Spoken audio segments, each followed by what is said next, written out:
SJC-11994, Commonwealth versus Javier.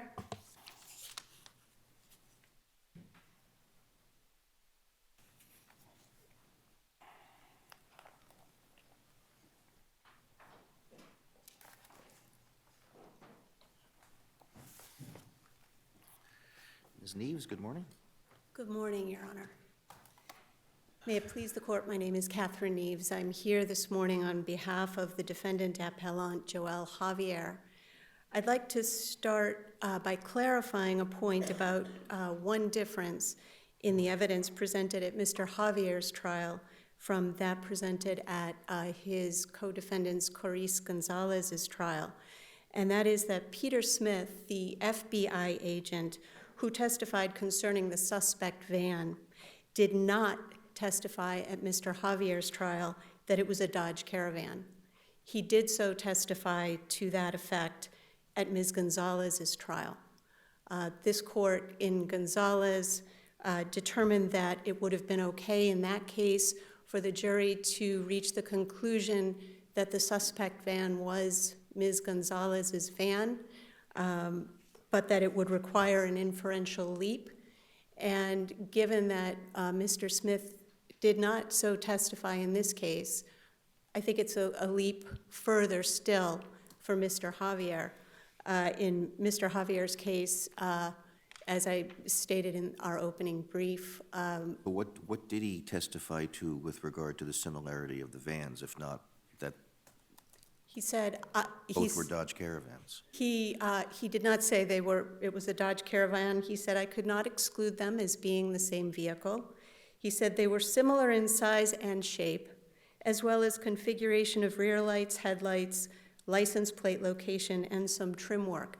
And that's located at volume 5, page 106. And he agreed on cross-examination that he was only able to compare class characteristics, and he also acknowledged that different makes and of vehicles could share class characteristics. So I think there is a further inferential leap for the jury in this case to reach the conclusion that the suspect van was Ms. Gonzalez's van. With that one exception, the evidence of Mr. Javier's participation is exactly the same as it was in Clarice Gonzalez's case. I don't think his statement came into evidence in Ms. Gonzalez's case, did it? No, his statement is certainly different, but again, those are lots of consciousness of guilt, certainly. But as to the question of whether he was present at the scene at 487 Haverhill Street, he unequivocally denied that over and over again. So the evidence, there's, as with Clarice Gonzalez, there was evidence of motive. There was evidence of consciousness of guilt. But the evidence of, and as this court has said, motive and consciousness of guilt together is not enough. There has to be something more for the jury to reach the conclusion that there's participation.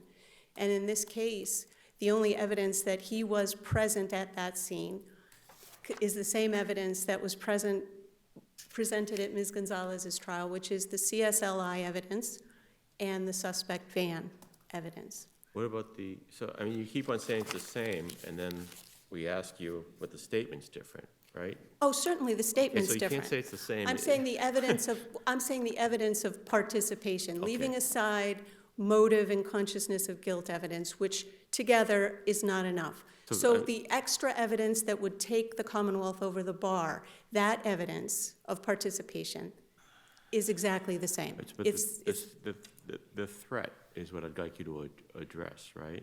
The words are, fuck you, it's not going to stay like this. It's not going to stay like this, yes. I mean, I think that is far different from the kind of threat to kill. It's not going to stay like this. That's a vague, ambiguous statement. There's no intent to kill there. And I think you look at the context of how the situation in which that statement is made. These are calls made to the victim looking for Ms. Gonzalez's $100. the victim shows up at the big and beefy line and comes over, and Mr. Javier gets out, and they start arguing about this $100, and the victim, one punch, knocks out Mr. Javier's whole tooth, gone, right? In that context, in this heat of the moment, Mr. Javier's like, so you're really gonna do, in Ms. Gonzalez's case, Bryant Rosario testified, you're really gonna do this? You're gonna knock my tooth out? He throws his phone at him, says, fuck you, it's not gonna stay like this. He gets in the car, they go off. That statement didn't come in during her testimony. No, it did not. He did not testify, and on cross-examination, you're right. I'm sorry. I think he misspoke. That evidence about it's not gonna stay like this came in, I think, during the Gonzalez trial, didn't it?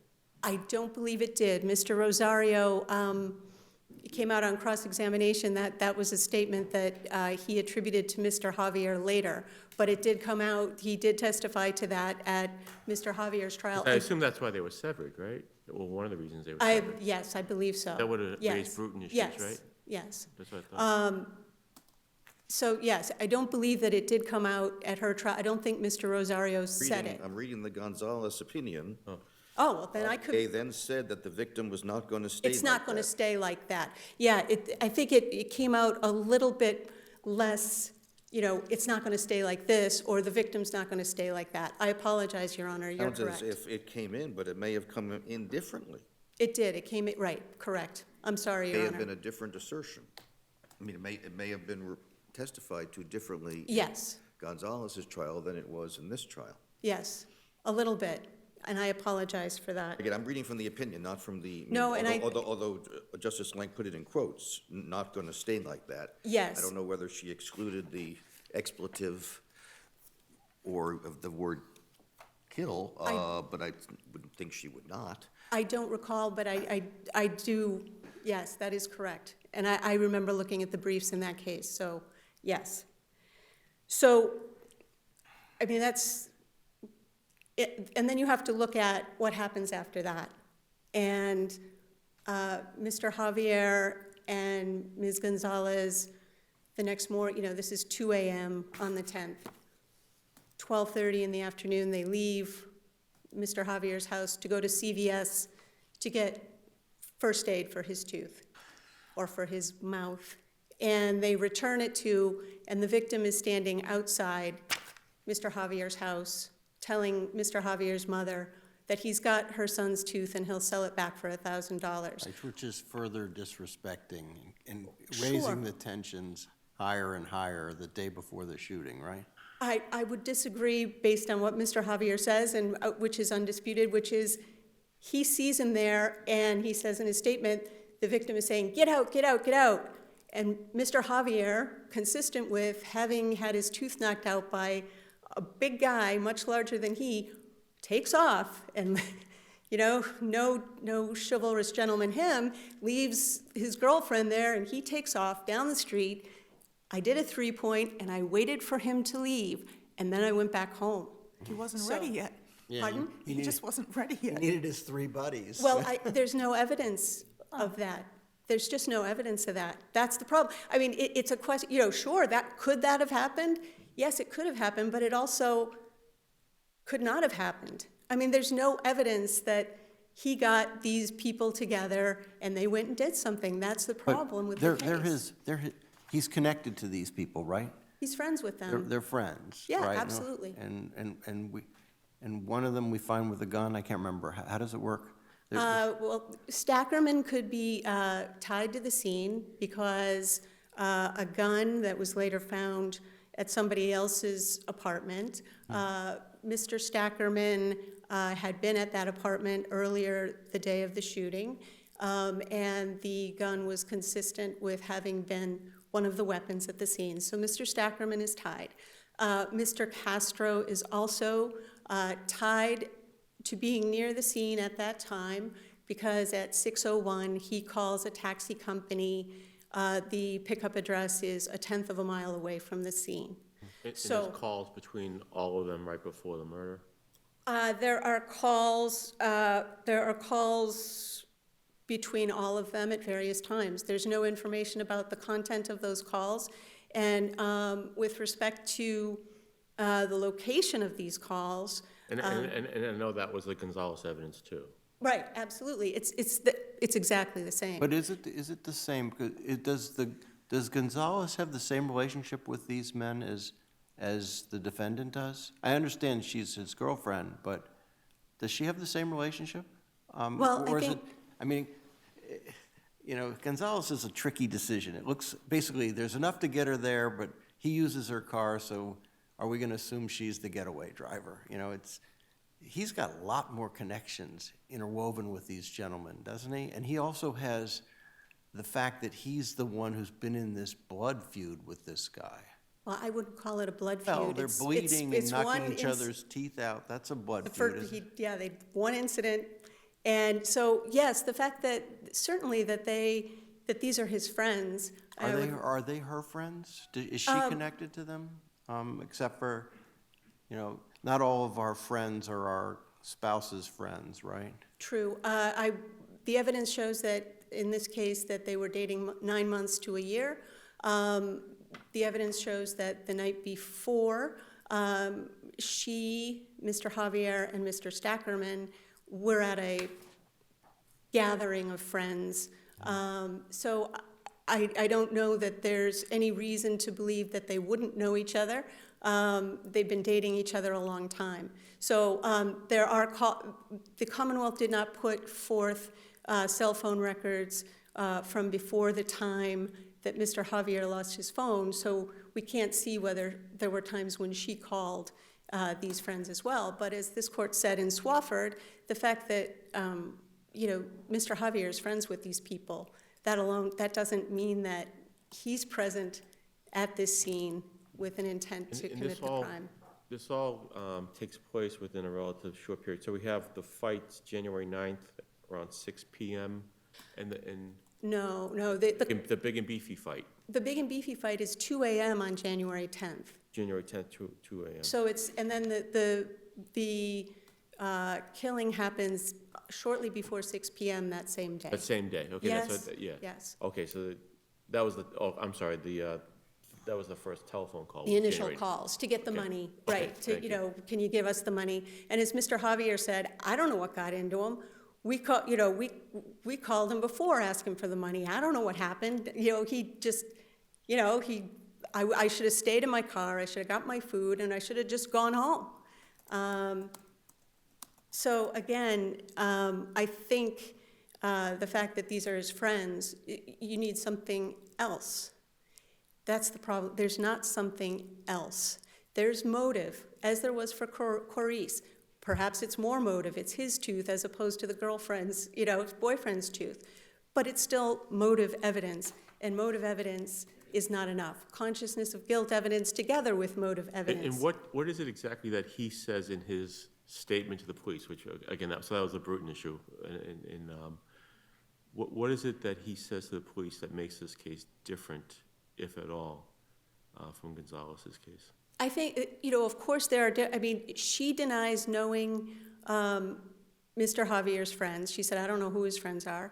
He says, they ask who his friends are. He gives names that don't match up with anyone that anyone knows, and he leaves the other 3 guys out of it. He doesn't mention them. He says he got hit with a pipe. She says he got hit with a pipe. Excuse me. Bless you. He got hit in the mouth. Bless you. They both are very vague on timing about what they do that afternoon. And so Corrice says, where were you between 5 and 6, or between 5:30 and 6? And she says, I was probably on my way or there at Ashley Callisto's house. Mr. Gonzalez says, I got to Callisto's, or he said he left his house at 4 or 5 with Ms. Gonzalez. They went to her house to pick up a charger for her phone and got some money from her father, and then they went to Callisto's. Then he says, I got there a little before 5. No, was it 5? 5 something, 5:15. And then as the officers say, you know, it's real important where you are between 5 and 6. He says, all right, well, you know, because I got there like around 5 something, and I stayed there till like 8. So they're both, you know, not clear on timing. Do you think it's more of the same as far as consciousness of guilt? I think so. I mean, there was a consciousness of guilt instruction given. There's lots of it in this case, but and then There's lots of it. I know, and there was also lots of it in Gonzalez's case. Right, and in his case, I mean, they went to the Dominican Republic very shortly after this, I think on January 26th. He went to get his tooth fixed. His mother has a farm there. Carice came back within a month. Mr. Gonzalez stayed down there for 9 months and worked on his mother's farm, but he wasn't indicted for this case for a year and a half later, so. When we go through the statement, we're going to find that it's just more of the same consciousness of guilt, and there's no admissions. There are no admissions. He says, why, you know, when the cops say, you know, you're mad, of course you're mad, look what, he knocked your tooth out, it's gonna cost you $3,000. He's like, no, it's not like that. And he also says, and the Commonwealth brings this up, and I covered it in the reply, he says to the police, I threw my knife at him, which is not borne out by the eyewitness, Bryant Rosario. He testified in both Gonzalez's case and in this case that Mr. Javier had a knife, but he was just waving it around. He didn't lunge at nobody. Well, he still has a dangerous weapon waving at the Well, right. the victim. And the victim. I don't think we can just say, oh, I just had a knife. I mean, Well, I think but that's what Rosario said. He was kind of waving it just to show that he had it. Now, bear in mind, the evidence after the is punch. before. Before the punch? Before the punch. Mr. Javier is 5'4", maybe 120 pounds. The victim was 200-something pounds, based on the autopsy report, 5'7". The victim was undeterred. Mr. Javier had the knife showing he had it, and the victim just punched him and knocked the tooth right out. Mr. Rosario said in the Gonzalez case that the punch caused Mr. Javier to drop the knife. In Mr. Javier's case, there's no testimony about what happens with the knife. You don't think pulling a knife on someone would show some type of animus?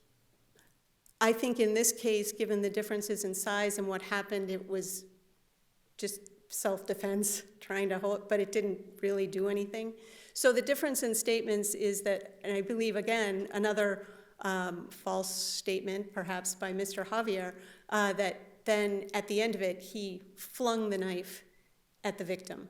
Mr. Rosario did not testify to that on either case. What he did fling was the phone, which broke. And the Commonwealth gave no credence to that statement to the police because they didn't close with it. They didn't use it. So it's a lot of consciousness of guilt, a lot of trying to, I don't want any part of this.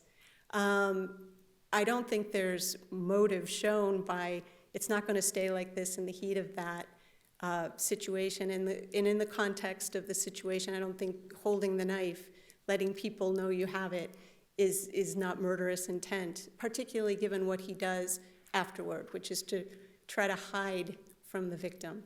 And again, you know, the idea that you have motive and that you could possibly have done something, well, that's not enough. I mean, that's the Swofford case. You have to have something. The Commonwealth needed to have something to show that he participated, that he was there. The CSLI evidence is the same. The suspect van evidence is a little less than Ms. Gonzalez's case. So, you know, it's her car that supposedly is there. It's her cell phone that's supposedly there. And if it's not enough for her... But it's his beef and his friends. It's her beef, too. And Stackerman certainly is someone she knows well. I don't know how close the relationships are. But, you know, any number of scenarios could have happened here. Any number of ones could have happened. The fact that we don't know means that the Commonwealth does not have legally sufficient evidence here to prove the case. The video, do we know gender from the video? I know you can't tell that much. You can't tell anything from the video. You can't see faces, you can't see clothing, you can't tell if there were weapons drawn, the quality is too poor. Well, there are two shooters, right?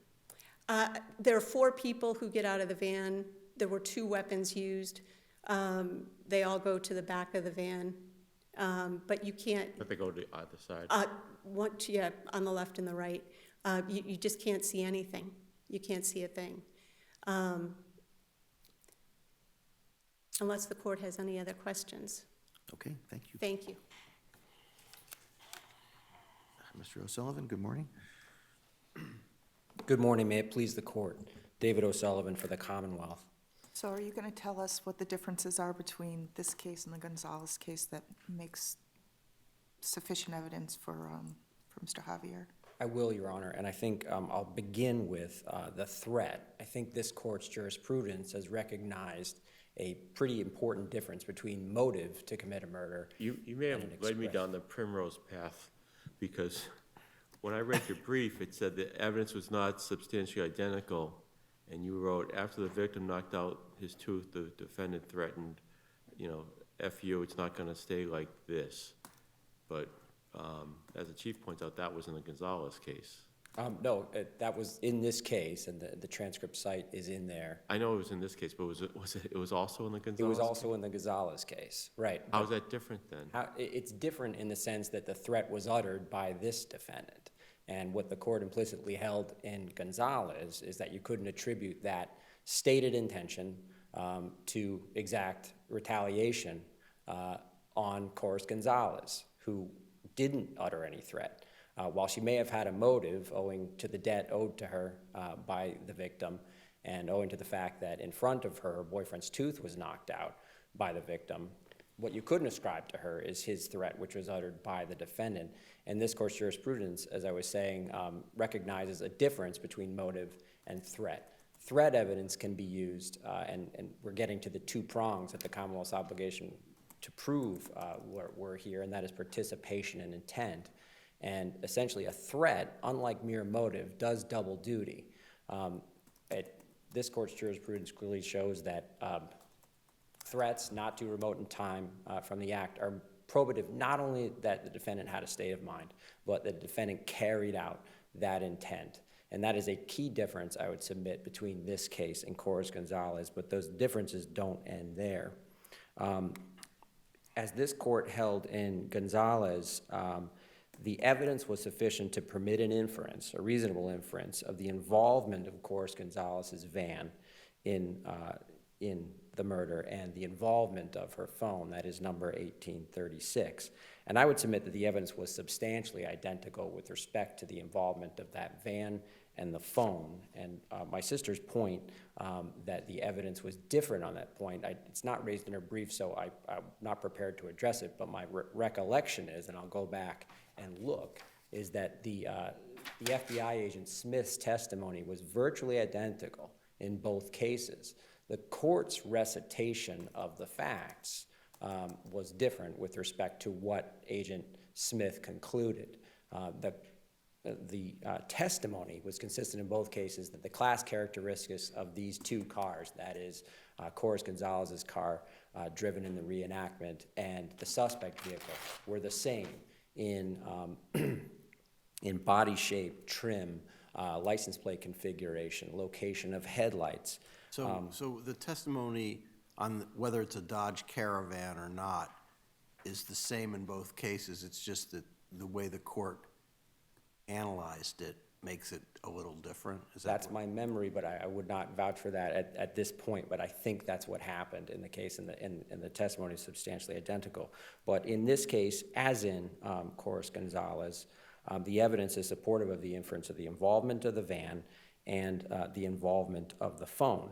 In fact, the reason that the court, the evidentiary gap that Justice Lenk identified in Coris Gonzalez's case that prevented building further inferences of Coris Gonzalez's involvement on those inferences was precisely because the evidence pointed to this defendant.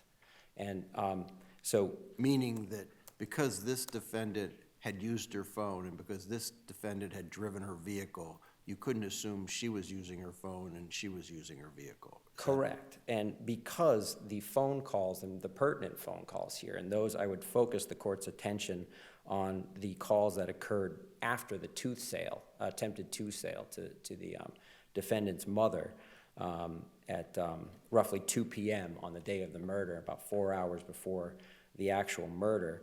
Calls from Coris Gonzalez's phone, again 1836, to the phone used by Stackerman, which is 2216, occurred at 2:04, 2:07, 2:14, 3:57, and 4:01, and all calls ceased from the co-venturers' phones at 5:45, roughly 15 minutes before the murder.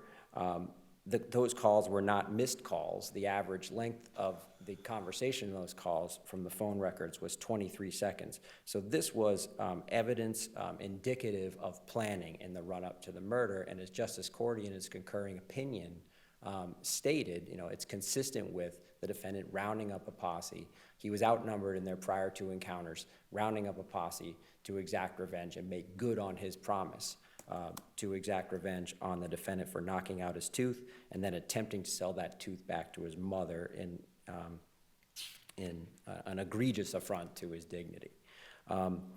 Now, with respect to the evidence of the statement, of course, the Javier statement was not admitted at Coris Gonzalez's trial, and I would say it was markedly different in terms of its inculpatory power.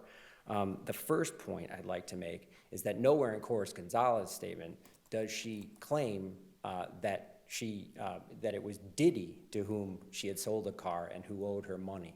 The defendant's misidentification of the person with whom they had the conflict from the outset of the interview is telling, and I think is a misdirection, and it's clear, and the judge's reading, Judge Ames's reading of Javier's statement is consistent with this.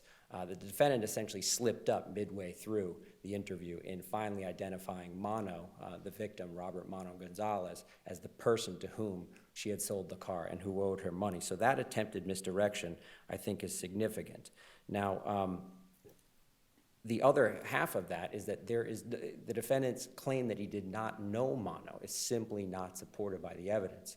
Now, before the destruction of his phone in the Big and Beefy fight, of course, the defendant's number had called, the defendant's number is 3475, had called Roberto Mano Gonzalez's number numerous times in the days leading up to this in an inferable effort to collect on that debt. Is this, as I said to Ms. Neves, is this all more the same as far as consciousness of guilt, where there's deception in the defendant's statement and there was deception in Gonzalez's statement to the police?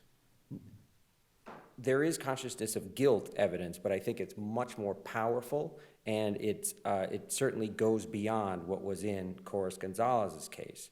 Now, with respect to the omission, it's one thing for Coris Gonzalez to claim she didn't know the defendant's friends. It's another thing for the defendant to omit those names in a list of his friends his purported friends that he gave to the officers.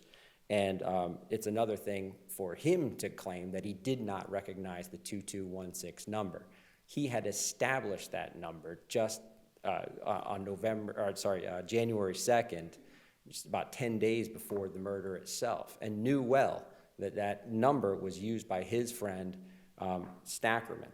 His failure to list Stackerman and Castro as among his friends are significant omissions given the detail in his statement.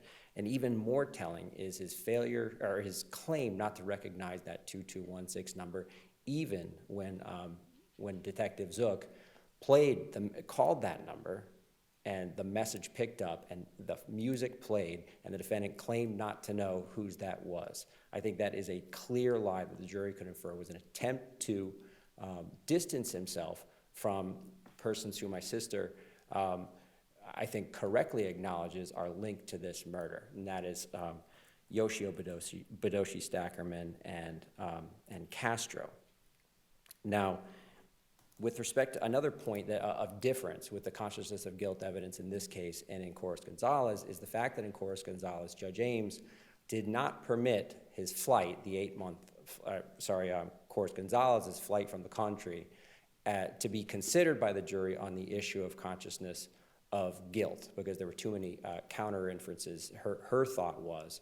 And I think that was clearly a wrong decision, but the jury were precluded in that trial from considering that evidence on the issue of consciousness of guilt. She thought better of that decision in this case, perhaps because of the different facts in this case where the defendant was out of the country for a much longer period of time.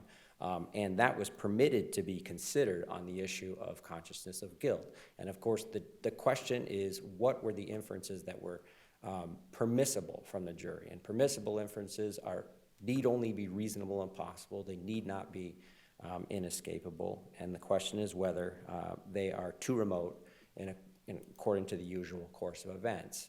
And I would say that a mosaic of evidence, very different from in Corres-Gonzalez, much more strongly implicated this defendant than in the Corres-Gonzalez case.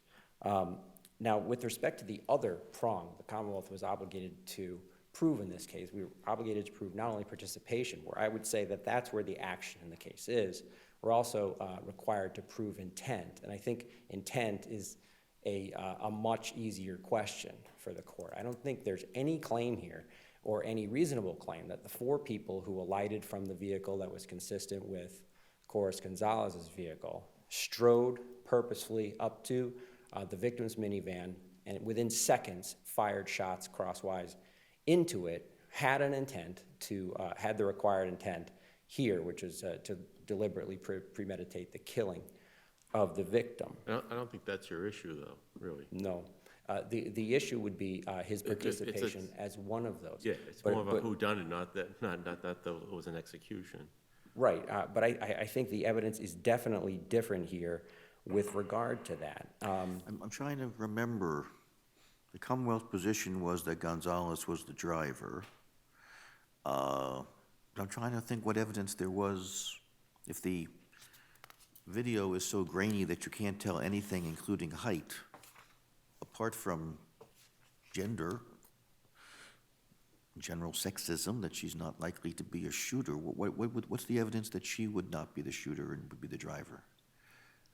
Well, That would have caused the Commonwealth to put all of its weight on the view that she was the driver. Well, because she generally drove that car, and Although he did too. he did too on 2 occasions on the day of the murder, but it was generally not his want to be driving that car. The car belonged to Carmen Roman, who was Corres-Gonzalez's mother. She was well known to have driven it. There was extensive evidence in the case about her being seen driving that vehicle. So the Commonwealth's position at that trial was that the evidence permitted an inference that she was essentially the getaway driver in that case. I would agree with Your Honor that the videos don't, and I agree with my sister, that the videos are too grainy to permit us to determine the gender of the 4 individuals who walk up and shoot into the car. But I would say that. How about height? I mean, I gather that Mr. Javier was short. It's about 5'4", I believe. I think that's correct, yes. There was no height analysis done that would, and I don't think one was permissible. I think we certainly looked into that. What was permissible based on the grainy nature of the video was a comparison with the car, but I don't think that obviously it was not done, whether it was possible or not. There was no evidence about that. But the evidence placing him in that car that day, both from his own mouth when he admitted to driving, to being in that car for the entire day, and from the other circumstantial evidence permitting the inference that he was one of the 4 who alighted from the car and shot into the victim's car, I think is compelling. So all 4 people alighted from the car, one person didn't stay in the car? I just don't remember. All 4 people left the car to do that? Oh, plus the driver. Excuse me, there were 5 people in the car. Right, there were at least 5 people in the car, because 4 alight from the car, and then the car immediately. One person stays in the car then? Right, because the car immediately does a maneuver on a nearby street to essentially, the Commonwealth's theory was to essentially buy time for them to complete the shooting and then to meet up with them on a street further down up Haverhill Avenue.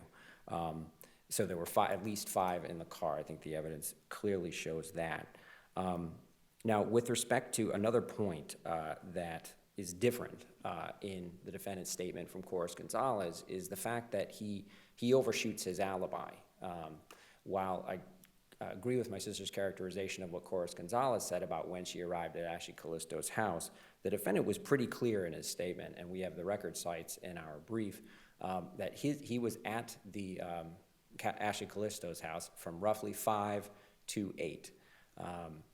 And essentially, that was refuted clearly by the testimony of Ashley Callisto, which has him there roughly 20 minutes after the murder at about 6:15, and it was refuted by the CSLI data, which showed that a call was made from Corus Gonzalez's phone at 6:01 and 6:02, 2 calls were made, and that utilized the tower not closest, none of the towers closest to Ashley Callisto's house in Methuen, but rather one closest to the crime scene.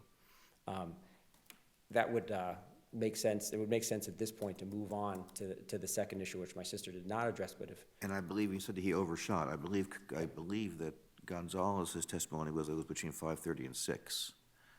Yeah. Gave a later time for being at Callisto's house. Correct, yes. She did give a later time and probably a more accurate time about when they did so, but in an attempt to distance himself from the crime and inferably permitting an inference of his involvement in it, the defendant said, "Oh, I was at Ashley Callisto's from 5 to 8, so don't look at me." But there's no doubt that Callisto testified that they came together, correct? That they came together, correct, yeah. Came together in the van, or is there no testimony as to how they got there? Well, there's certainly an inference on the evidence. Ashley Callisto, I don't believe, testified that she saw them arrive in the van specifically, but I believe actually the defendant's statement says he traveled there in the van, whenever he arrived. So with respect to the CSLI opinion that was offered by the records custodian, I would submit that whatever the court's conclusion, this was certainly not the linchpin of the case, because the significance of that evidence, as argued by the Commonwealth and as set forth in the person's opinion, was not that the CSLI could place the defendant at the scene of the crime. It was all the evidence that did that collectively. What it did was tell us where he wasn't, which is where he said he was from 5 o'clock onward. The opinion, which was limited and qualified and commensurate with the locational capabilities of CSLI, was not that the defendant was within some specified distance of a cell tower closest to the crime scene at the time. It was that if the defendant were at 7th Louisville Avenue, Callisto's address at the time of the murder, as he said he was, it would not be expected that a call from that address would bypass not one, not two, but many geographically closer towers, and instead use a tower, many sectors away at the crime scene. Now, that the inference that supports that is not the one that my sister in her brief calls the controversial one, which is that we can always assume that a call uses the nearest tower. No, what the inference that underlied that, or the supposition that underlied that testimony was that it would not jump numerous closer geographically towers and use one many sectors, many towers away, if the defendant were in fact at a particular address. And the circuit court case Hill that we cite endorses the view that this is a non-controversial use of the CSLI testimony, and it's commensurate with what can actually scientifically be said from that sort of evidence. And the other point is that McDonald was adequately qualified to give this limited and qualified opinion. He had received training, although not an engineer himself. He had received training from the RF engineering group. He gave training on this technology to federal law enforcement agencies, so one would hope that he certainly had enough of an understanding of it. And as this court's jurisprudence makes clear, to the extent that he had gaps in his qualifications, these were for the defendant to bring up in cross-examination, which they in fact were. He admitted he was not an engineer and that a signal test would permit a more particularized opinion about someone's intra-cell site location. And if there are no further questions about the other claims, I'd rest on my brief. All right, thank you. All right.